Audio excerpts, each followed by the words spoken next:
Shalom,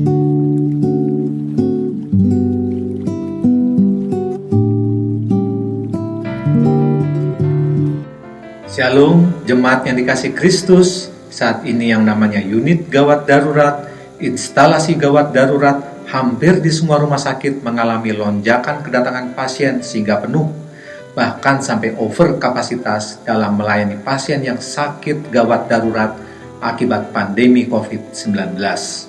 Obat-obatan tertentu menjadi sangat susah didapatkan. Tabung oksigen langka, harga obat tertentu dan tabung oksigen melambung tinggi. Tenaga kesehatan bekerja keras, bahkan ada yang tidak pulang rumah berminggu-minggu. Untuk mengatasi penyebaran COVID-19, pemerintah menggencarkan vaksinasi dan memberlakukan PPKM. Situasi gawat darurat sedang terjadi di negeri Indonesia.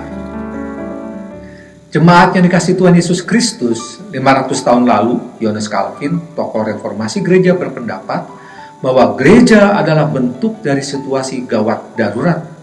Gereja hadir karena situasi manusia yang sedang dalam keadaan gawat darurat, memerlukan pertolongan segera, cepat, dan tepat.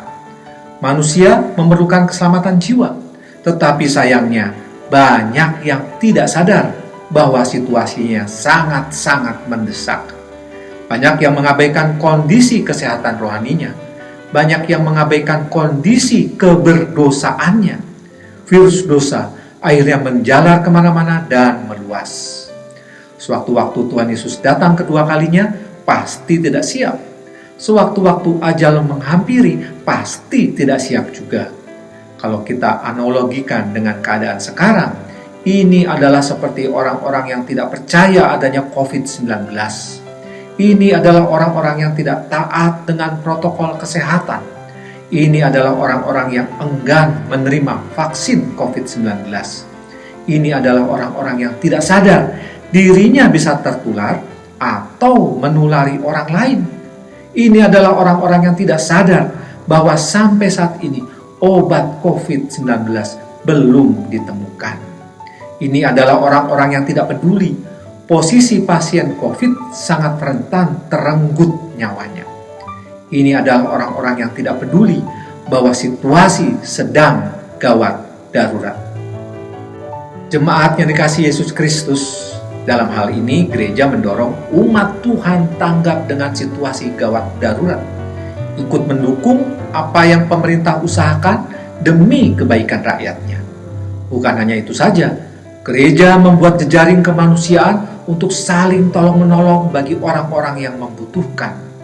Dan yang paling utama adalah gereja menyadari bahwa kondisi kerohanian manusia dalam keadaan emergensi, gawat darurat. Kematian kekal mengancam manusia akibat dosa. Biarlah pandemi COVID-19 ini sebagai bentuk sirine yang meraung-raung di tengah-tengah zaman ini. Oleh karena itu, gereja tetap mengabarkan Injil. Dengan berbagai cara, gereja tetap setia memberitakan berita kelepasan dan pembebasan dari dosa.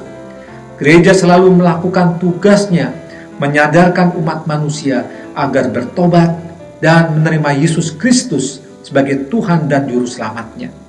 Yesuslah satu-satunya jalan menuju kepada keselamatan. Kata Yesus, "Akulah jalan dan kebenaran dan hidup. Tidak seorang pun yang datang kepada Bapa kalau tidak melalui aku." Yohanes 14 ayat 6. Gereja memberitakan penghiburan dan kekuatan di zaman pandemi COVID-19 ini, agar orang-orang percaya tetap setia dan selalu berharap kepada Tuhan. Yesaya 40 ayat 28-29 berkata, "Tidakkah kau tahu dan tidakkah kau dengar? Tuhan ialah Allah yang kekal, menciptakan bumi dari ujung ke ujung. Ia tidak menjadi lelah dan tidak menjadi lesu. Tidak terduga pengertiannya. Dia memberi kekuatan kepada yang lelah dan menambah semangat kepada yang tiada berdaya." Jemaat yang dikasihi Tuhan, tetaplah percaya kepada Tuhan, tetap beriman dan setia kepadanya, setia beribadah, setia berdoa, melakukan sesuatu yang bisa kita lakukan untuk menolong sesama manusia dan untuk memuliakan nama Tuhan. Secangkir kopi, 3 juta cinta. Selamat pagi, Tuhan Yesus memberkati saudara.